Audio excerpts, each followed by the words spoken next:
Good morning, everyone. Welcome back. We are in Week 8 of NMK 44403. If you remember where we left off in Week 7, we covered the 6 categories of hazards and the 4 routes of entry into the body. Today, we are going to take that knowledge and put it into a structured, legal, and documented process called HIRARC. HIRARC stands for Hazard Identification, Risk Assessment, and Risk Control. It is not just a theoretical framework. Under Malaysian law, specifically OSHA 1994 Act 514, every employer is legally required to carry out HIRRC. It is the primary risk management tool mandated by the Department of Occupational Safety and Health, or DOSH Malaysia. By the time we finish today, you will not only understand HIRARC, you will be able to sit down, fill in a HIRAC form, and produce a document that would satisfy a DOSH audit. That is the standard we are working towards.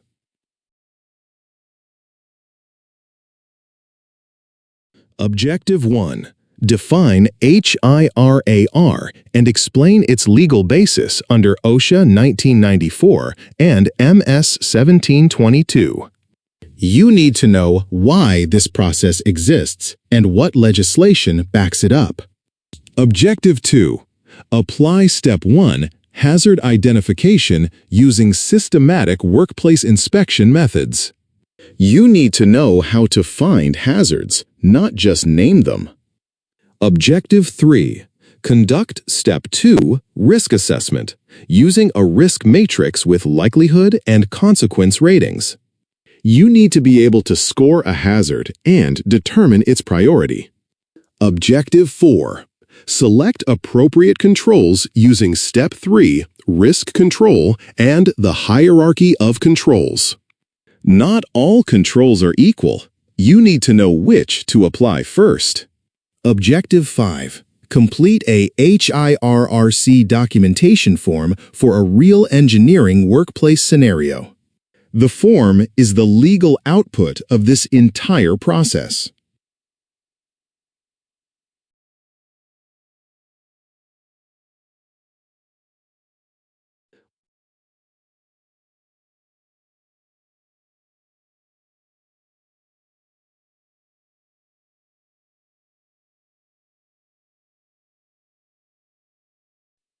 Let us start with the acronym itself, because every letter matters.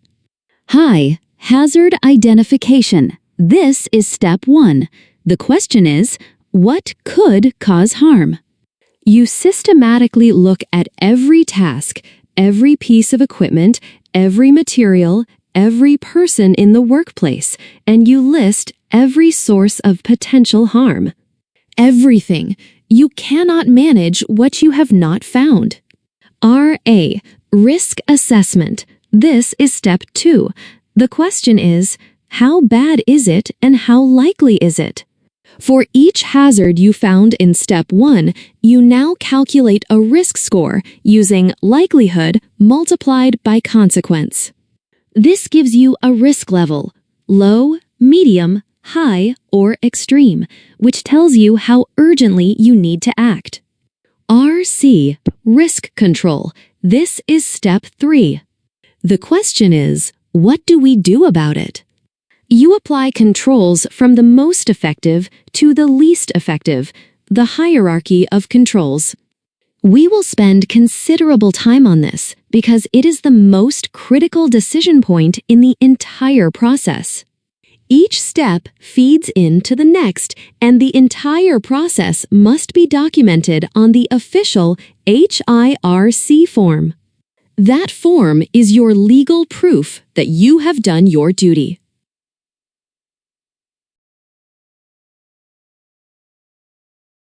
Under OSHA 9, I want to be very clear about something. HIRRC is not optional, and it is not just good practice. It is the law. Under OSHA 1994, specifically Section 15, every employer in Malaysia has a general duty to ensure the safety, health, and welfare of all employees. That duty includes identifying hazards, assessing risks, and implementing controls. That is HIRARC. In 2022, the Occupational Safety and Health Act was significantly amended. Under the new Section 18B, risk management, which is HIRAC, is now a standalone legal requirement with its own provision. If your organization fails to conduct HIRC, the penalty is a fine of up to Rm 500,000 or 5 years imprisonment or both. The Malaysian Standard MS 1722:2011 provides the Occupational Safety and Health Management Systems framework that references HIRCA as its core risk management methodology. DOSH has also issued specific HIRAC guidelines. These are the official step-by-step instructions and rating tables that practitioners use. You should know these documents exist. For those of you going into industries covered by the Factories and Machinery Act 1967, manufacturing, construction, heavy equipment, additional regulations apply on top of OSHA. The fundamental point is that wherever you work in Malaysia, HIRA applies to you.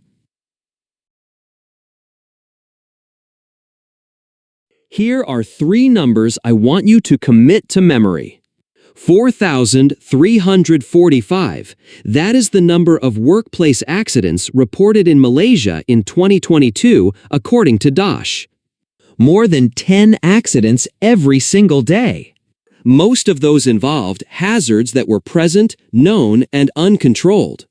Rm 500,000, the maximum fine for failure to conduct risk management under the 2022 OSHA amendment. That is not a warning. That is a fine large enough to destroy a small or medium enterprise. 80%. Research consistently shows that the vast majority of workplace accidents are preventable through systematic hazard identification. The accidents happened not because the hazard was unknown, but because no one had formally documented it, assessed it, and controlled it. HIRAC converts vague awareness into a systematic, documented, legally defensible process. It forces everyone, engineers, technicians, supervisors, workers, to think before the work begins rather than reacting after someone is hurt. A completed HIRC form is more than a legal requirement. It is evidence of professional competence. It says, we identified the hazards, we assessed the risks, we implemented the controls, and we documented all of it. That is due diligence.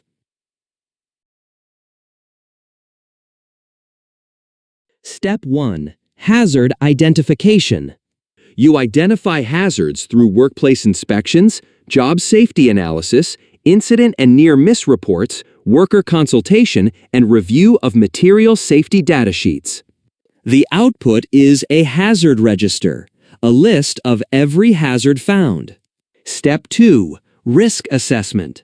For each hazard in your register, you score the likelihood and the consequence, multiply them, and place the result in the risk matrix. The output is a risk rating, low, medium, high, or extreme. Step 3. Risk control. For each hazard, starting with the highest rated, you select controls from the hierarchy. Elimination first, PPE last. After implementing controls, you reassess the residual risk. The output is a documented control plan and a residual risk rating. The key message on this slide is at the bottom. Each step is documented in the HIRAC form. The form is not a bureaucratic inconvenience. It is the official record that DOSH and auditors require. We will look at a real HIRAC form later in the lecture.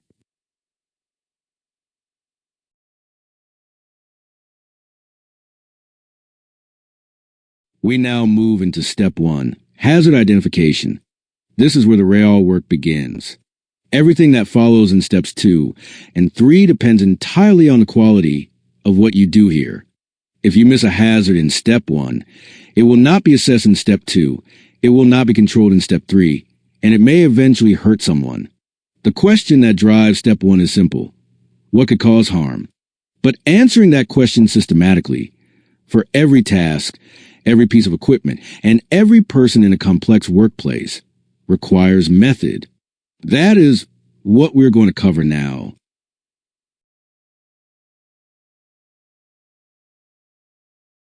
Hazard identification is the systematic process of finding and listing all sources of potential harm in a workplace before work begins. The word systematic is the key word. This is not a casual walk around the building. It is a structured, comprehensive process. What does it cover? Everything. All activities, routine and non-routine. Routine tasks are things done daily or regularly, soldering, assembly, equipment maintenance. Non-routine tasks are things done less frequently but often with higher risk. Machine servicing, confined space entry, emergency response, cleaning with chemicals. Non-routine tasks are where many accidents happen, precisely because they are not done often and workers are less familiar with the hazards. Who does it? Never one person alone. HIRARC is a team exercise.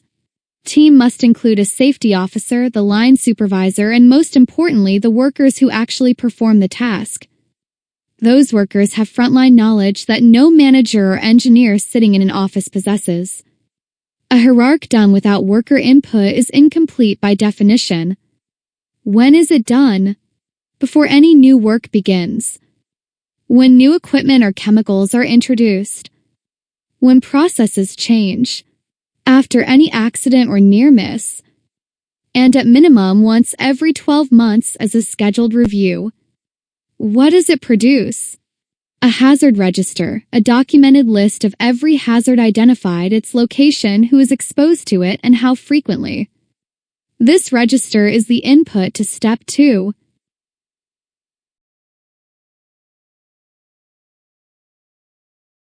Fifth priority, legal. Fifth priority. In a real workplace, you cannot do HIRARC on every single task simultaneously. You need to prioritize which jobs do you assess first. First priority, highest frequency. Tasks that are performed most often generate the highest cumulative exposure. A worker who welds for 6 hours every day accumulates far more fume exposure than someone who welds occasionally. Frequency drives chronic risk. Second priority, highest consequence. Tasks where a single failure could cause death or catastrophic injury. Working at height, operating high-voltage equipment, entering confined spaces, handling highly toxic chemicals. Even if these tasks are infrequent, the potential consequence demands priority assessment. Third priority, history of incidents. If accidents or near misses have occurred during a particular task before, that task is telling you something. The hazard is real, the existing controls are insufficient, and without intervention, the accident will happen again. Fourth priority, new or changed tasks. When you introduce new equipment, new chemicals, new procedures, or bring in new workers, unfamiliarity creates elevated risk even for otherwise routine activities. The onboarding period is particularly dangerous. Fifth priority, legal or regulatory requirements. Certain tasks are specifically mandated by DOSH for formal HIRARC, confined space entry, crane operation, scaffolding erection. Even if you consider these tasks low risk, the law requires formal assessment.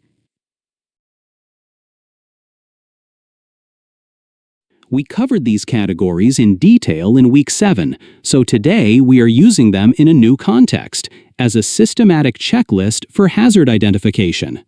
When you walk through a workplace to identify hazards, use these 6 categories as your mental framework. For each area of the workplace and each task, ask, is there a physical hazard here? A chemical hazard? A biological hazard? An electrical hazard? A radiation hazard? A psychological hazard? Physical hazards: noise, vibration, extreme temperatures, working at height, manual handling, poor lighting. These are the most visible hazards and often the most underestimated in terms of chronic impact. Noise above 85 decibels every day causes permanent, irreversible hearing loss. Chemical hazards: gases, vapors, dusts, solvents, acids, corrosives. In electronics engineering, this includes flux fumes from soldering, ferric chloride in PCB etching, IPA cleaning solvents, and conformal coating materials.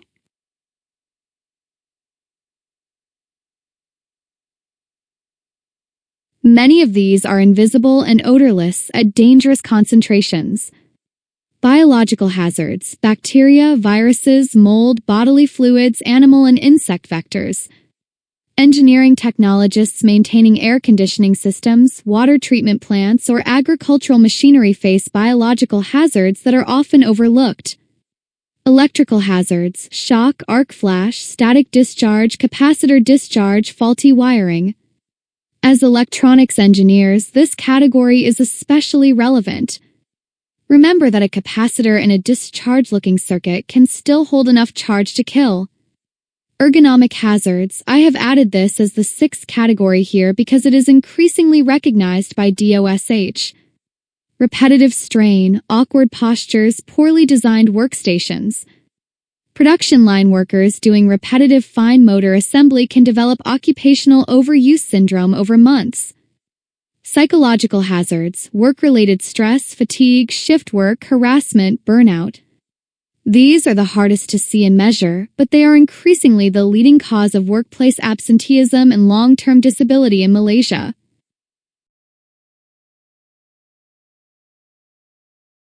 Knowing the categories is necessary but not sufficient. You also need the methods, the practical tools for finding hazards systematically. There are 5 primary methods. Method 1: workplace inspection. A scheduled or unannounced physical walkthrough of the work area.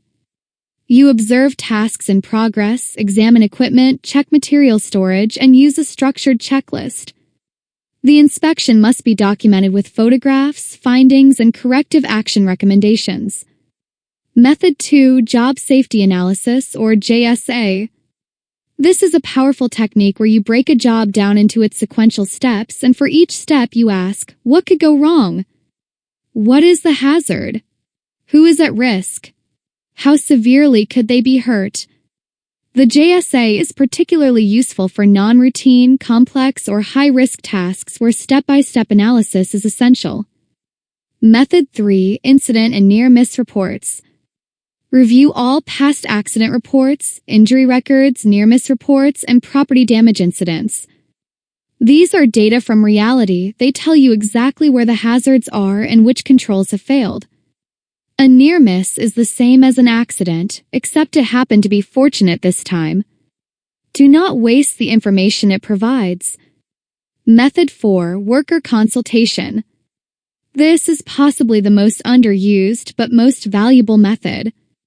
The workers performing a task every day know the hazards of that task better than any engineer or manager who has only observed it briefly. Conduct structured interviews, run toolbox talks, create anonymous reporting mechanisms. Workers who feel their safety concerns are taken seriously will report hazards proactively. Workers who feel ignored will stop reporting, and that is when accidents happen. Method 5: MSDS and SDS review. For any chemical hazard, the Material Safety Data Sheet, now called Safety Data Sheet, is your essential reference. It tells you the hazard classification, all routes of entry into the body, exposure limits, emergency response procedures, and the controls required. Before any chemical is used in a workplace, its SDS must be reviewed and communicated to workers.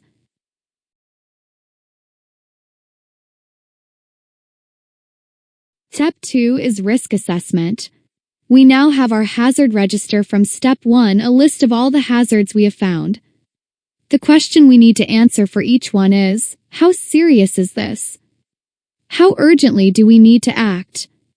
Risk assessment is not guesswork. It is a structured, scored evaluation using two variables, likelihood and consequence.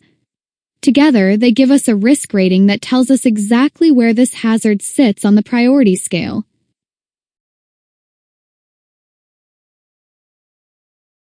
The risk equation is risk equals likelihood multiplied by consequence.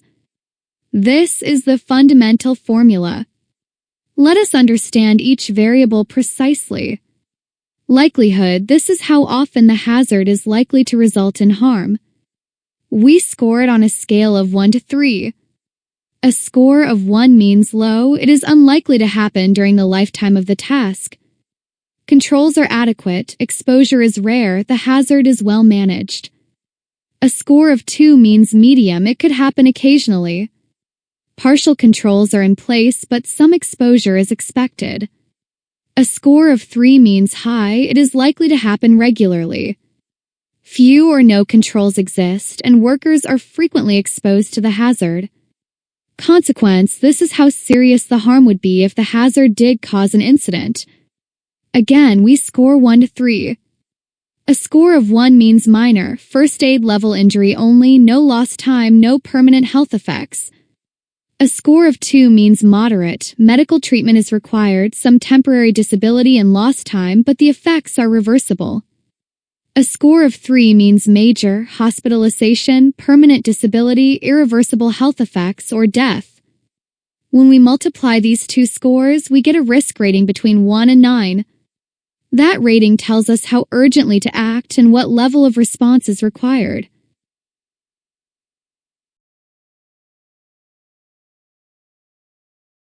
The risk matrix takes the scores we just calculated and maps them onto a visual grid. The horizontal axis is consequence, from minor on the left to major on the right. The vertical axis is likelihood, from low at the bottom to high at the top. The color coding tells you the risk level and required action. Green cells are low risk, scores of 1 or 2. These hazards should be monitored, documented, and reviewed annually. No immediate action is required, but they must not be forgotten. Yellow or amber cells are medium risk, scores of 3 or 4. These require action within 3 months. You must improve existing controls, document the actions taken, and reassess after the controls are implemented. Red cells are high risk, a score of 6. These require urgent action within 1 month. In some cases, work should be stopped or restricted until controls are in place. This is not a recommendation, it is a requirement. The dark red cell is extreme risk, a score of 9. This means stop work immediately. Do not allow work to proceed under any circumstances until the risk has been reduced to an acceptable level. An extreme rating means that every time this task is performed without adequate controls, there is a realistic likelihood of a serious injury or fatality. I want to emphasize something important. The risk rating is the risk before controls are applied. After you implement Step 3 controls, you rescore the hazard. The new, lower score is called the residual risk. Both scores must be documented on the HIRARC form.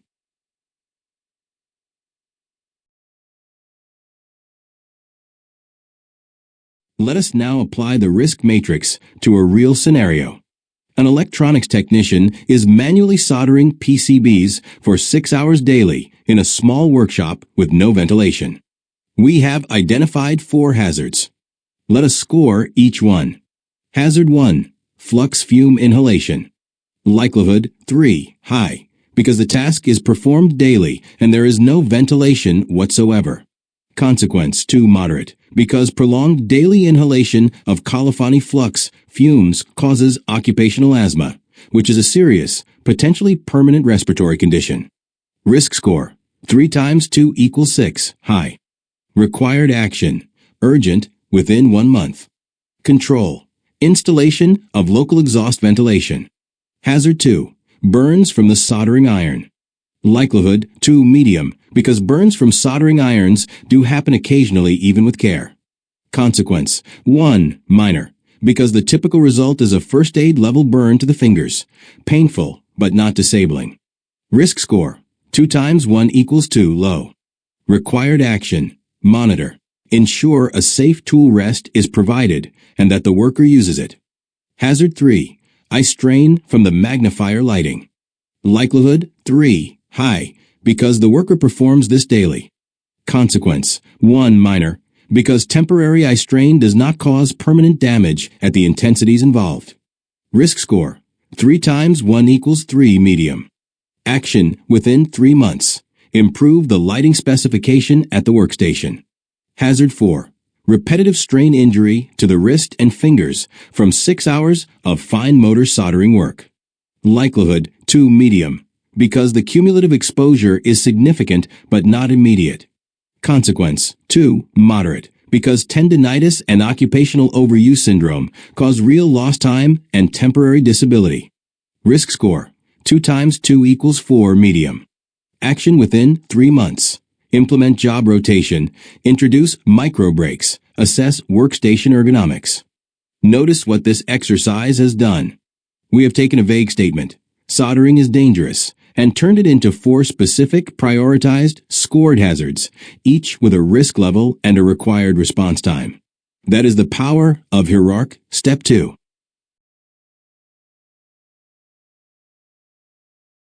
Step 3 is risk control. We have found our hazards. We have scored them. Now we decide what to do about them. This is the action step, the step where engineering knowledge and professional judgment matter most. The framework for Step 3 is the hierarchy of controls. It ranks control measures from the most effective and most reliable at the top to the least effective and least reliable at the bottom. The hierarchy exists because controls are not equal. Some are fundamentally better than others, and as engineers and technologists, you must understand why.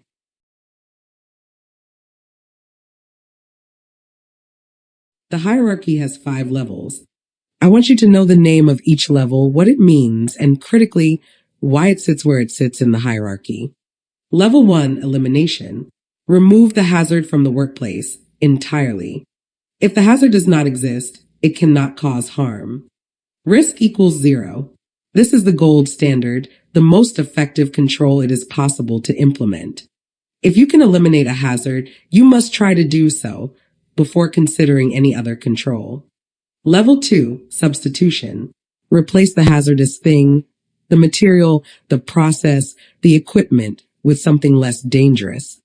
The process continues, but the hazard is reduced or changed to something more manageable. Example, replacing lead solder with lead-free solder.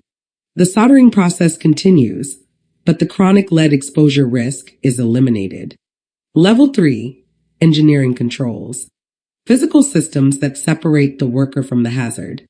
Local exhaust ventilation, machine guards, safety interlocks, noise enclosures, earthing and bonding systems. The critical characteristic of engineering controls is that they work independently of human behavior. Once installed and maintained, they protect workers whether or not any individual remembers to activate them. Level 4, administrative controls. Changes to how work is done. Standard operating procedures, job rotation, shift scheduling, training, permits to work, safety signage. These are less reliable than engineering controls because they depend on human compliance. A procedure that is written but not followed provides zero protection. An SOP that workers have not read is worthless. Level 5, personal protective equipment, PP. Helmets, gloves, goggles, respirators, hearing protection, safety boots. PP is the last line of defense. It does not eliminate or even reduce the hazard. It simply reduces the individual worker's personal exposure, but only if they wear it. Wear it correctly, wear the right type for the specific hazard, and maintain it properly. Any one of those conditions failing means no protection. The rule is always work from the top down. Always attempt elimination. If elimination is not feasible, attempt substitution. If substitution is not feasible, implement engineering controls. Only add administrative controls and PP as supplements to higher level controls, never as replacements for them.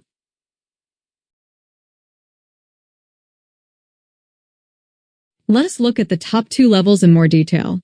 Elimination is most powerful when it is done at the design stage. The best engineers design out hazards before anything is built. If you are designing a new electronics assembly process and you design it so that no toxic solvents are needed at any stage, you have eliminated those chemical hazards before anyone is ever exposed to them. That is engineering at its most effective.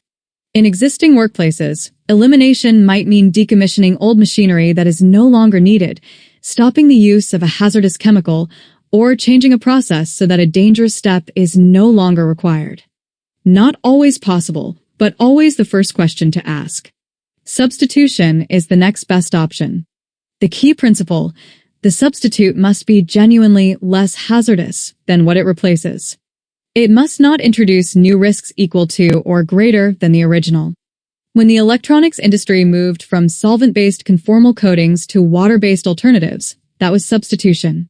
When Rowe's directive required the elimination of lead solder and the industry substituted lead-free alloys, that was substitution. The process continued, but the most dangerous element was removed. A common substitution failure: replacing one toxic solvent with another that turns out to be more harmful. Always fully assess the substitute before switching. The MSDS of the substitute is your first check. Level 3 engineering controls are the workhorses of hazard control in industrial settings. They are permanent, reliable, and they protect everyone in the area regardless of individual compliance. Common engineering controls in electronics engineering settings include local exhaust ventilation hoods over soldering stations to capture flux fumes at the source before they reach the breathing zone, machine guards and interlocks that prevent equipment from operating with covers removed, noise enclosures around loud equipment, earthing and bonding systems to prevent static discharge, and automated handling equipment that removes the need for manual lifting entirely. The key distinction: engineering controls work at the hazard. They intervene between the hazard source and the worker before exposure can occur.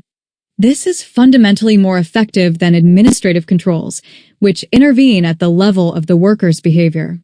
Level 4 administrative controls change how people work.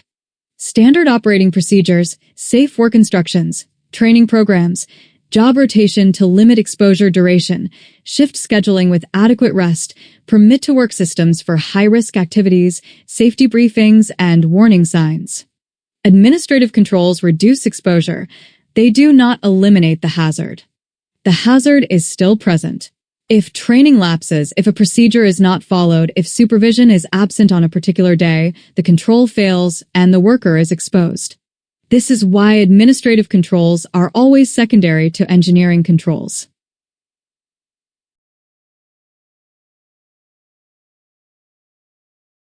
PPE is the most visible and most misused element of workplace safety.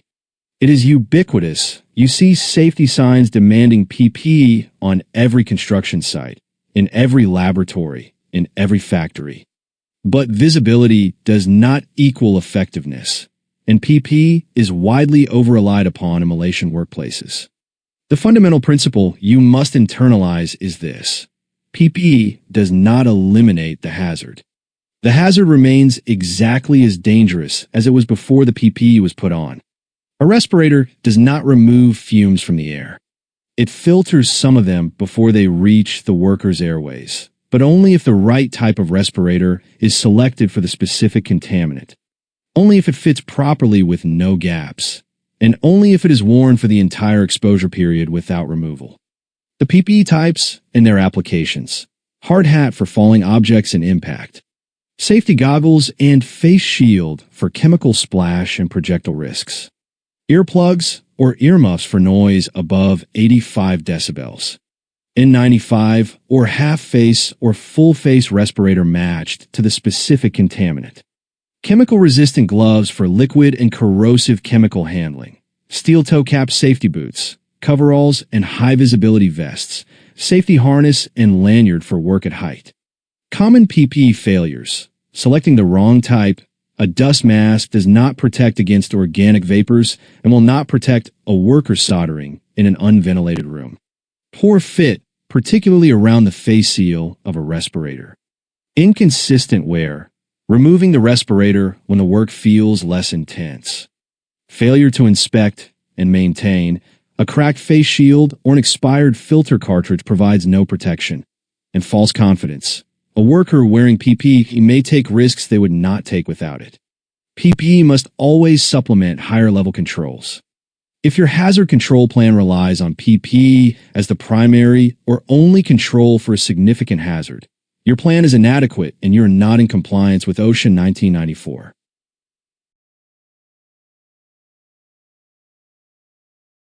After you implement your controls, the work is not finished. You must reassess. This is a critical step that many practitioners skip. Residual risk is the level of risk that remains after all controls have been applied. Controls reduce risk, they rarely eliminate it entirely. That residual risk must be formally documented and explicitly accepted by management.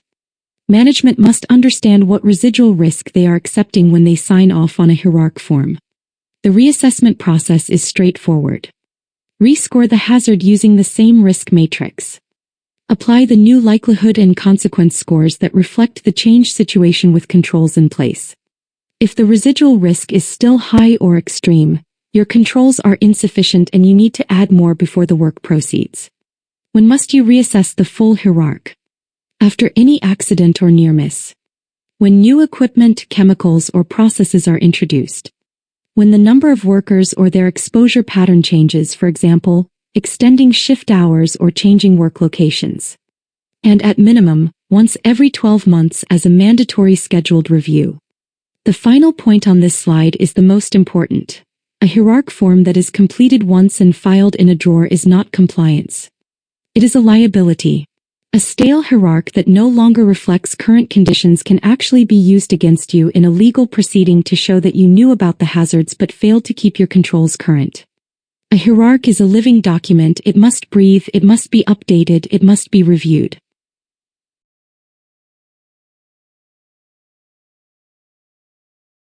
Everything we have discussed, every hazard found, every risk score, every control decision, must be captured in the official HIRARC documentation form. This form is the legal output of the entire process. Look at the form structure on the slide. The header section captures the organization name, the date of assessment, who reviewed the assessment, and who approved it. Signatures are essential, and signed HIRARC forms are not legally defensible. The columns of the form walk you through the entire three-step process. Column 1. A sequential number for each hazard. Column 2. The specific task or activity during which the hazard exists. Column 3. The hazard identified, described specifically, not vaguely. Not chemical, but inhalation of flux fumes containing colophony during wave soldering. Column 4. Existing controls already in place. Column 5 and 6. The pre-control likelihood and consequence scores. Column 7. The resulting risk level before additional controls. Then the second half of the form captures step 3. Column 8. The additional controls you are recommending, the new controls to be implemented. Column 9 and 10. The new likelihood and consequence scores after those controls are in place. Column 11. The residual risk level. Look at the two completed rows on the slide. Row 1. Flux fume inhalation likelihood 3, consequence 2, risk high. Additional control. Install local exhaust ventilation hood. New scores. Likelihood 1, consequence 2. Residual risk. Low, score 2. A hazard that was high has been reduced to low through engineering control. That is effective risk management. Row 2. Burns from soldering iron already low with a safe tool rest. Monitor. No additional controls required. Residual risk remains low.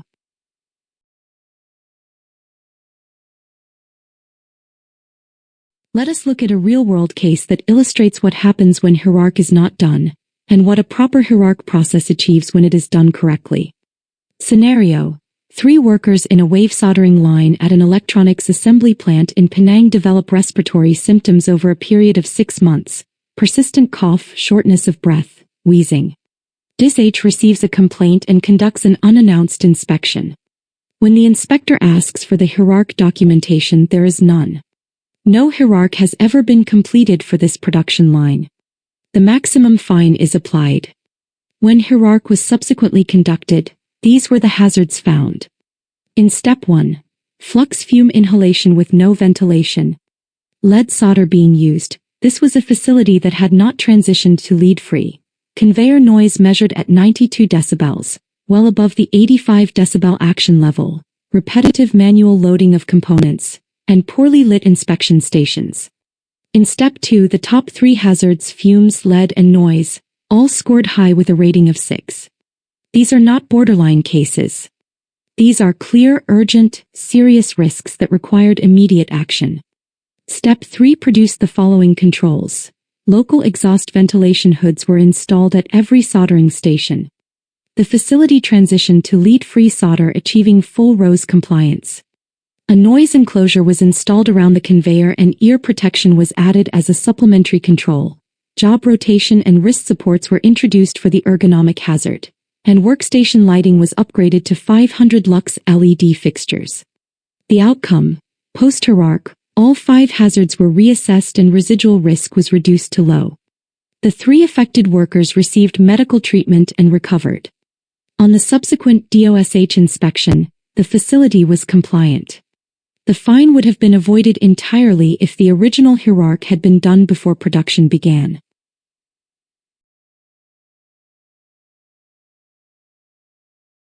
Before we go into the group activity, let me give you 6 warnings, the most common mistakes that undermine HIRARC in practice. Mistake 1. Doing HIRARC alone.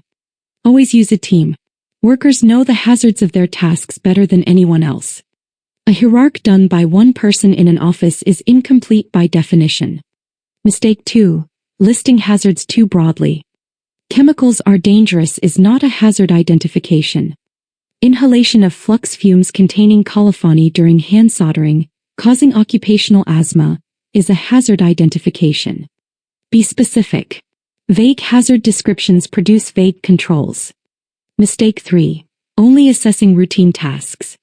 Non-routine tasks, maintenance, cleaning, emergency responses, carry the highest risk per task performance. They must be included. Mistake 4. Relying on PPE as the primary control. PPE is level 5. If your HIRARC form shows PPE as the only control for a high-rated hazard, you are not in compliance with OSHA 1994. Mistake 5. Filing the HIRARC and forgetting it. A HIRARC that is not reviewed after changes or incidents is a stale HIRARC. Review it annually and after every change, near miss, or accident. Mistake 6. Underestimating chronic hazards. Low daily noise, dust, or solvent exposure that accumulates over a career can be as disabling as a single acute event. Score chronic hazards over lifetime exposure, not just single-day contact.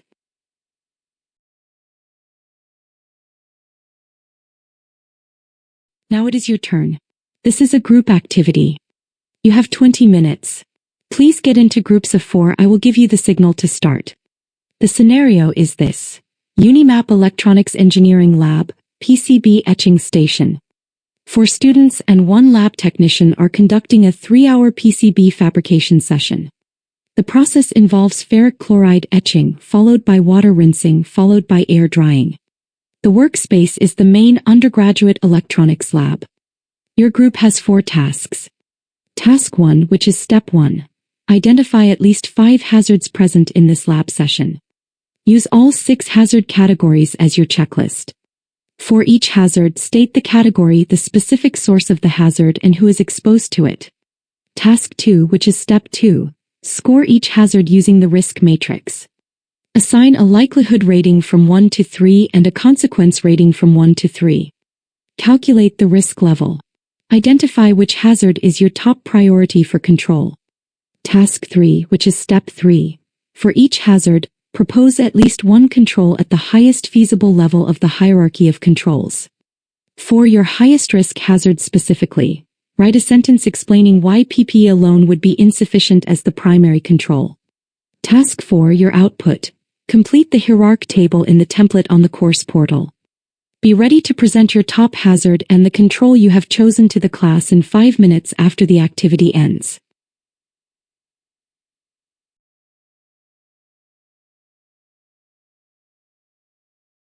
We are coming to the end of today's lecture. Let me close with 6 key messages that I want you to carry from this room. 1. HIRARC stands for Hazard Identification, Risk Assessment and Risk Control. It is Malaysia's mandatory risk management tool under OSHA 1994 and MS 1722. Failing to conduct it is a criminal offense with penalties up to Rm 500,000 and 5 years imprisonment. 2. Step 1, Hazard Identification, requires systematically finding all hazards through workplace inspections, job safety analysis, incident reports, worker consultation and SDS review. You must assess routine and non-routine tasks. Use all 6 hazard categories as your checklist. Prioritize by frequency, consequence and incident history. 3. Step 2, Risk Assessment, uses the formula risk equals likelihood multiplied by consequence. The 3x3 risk matrix gives you a score between 1 and 9. Low scores 1 to 2 require annual monitoring. Medium scores 3 to 4 require action within 3 months.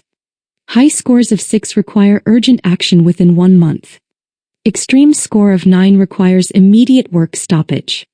For Step 3, Risk Control follows the hierarchy of controls. Elimination first. Substitution second. Engineering controls third. Administrative controls fourth.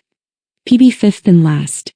PPE alone is never an adequate hazard control strategy for significant risks. 5. After implementing controls, reassess the residual risk.